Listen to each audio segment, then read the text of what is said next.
Hi all, welcome back to my channel. Let me ask you one simple question. Who is allowed to vote? Person A whose age is 16, person B whose age is 20. So obviously the person who have completed 18 years of age and above is eligible for voting. But how does a Java program decide this?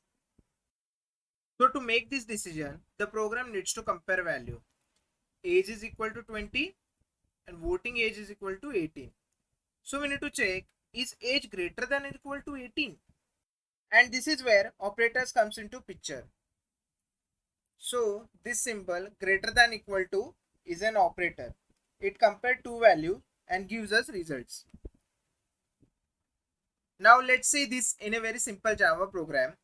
We have int age equals to 20 and then we check if age is greater than equal to 18, system.out.println eligible to vote, which means if age is greater than equal to 18, then the program prints eligible to vote. So if the condition is true, then the output is printed. What if the operator does not exist at all? So if the operator does not exist, we cannot do any calculations, we cannot do any comparisons, we cannot make any decisions.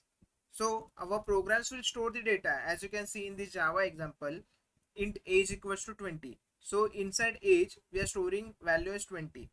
But as we know, the age for eligible to vote is 18, so we need to compare the value, right? We need to compare 20 with 18. So for that we use operators. Now let's see what are operators in Java. Operators are the special symbol which perform operations on values. So as you can see here, int c is equal to a plus b. So this plus is our operators and a and b are the operands. Now let's quickly look at different types of operators.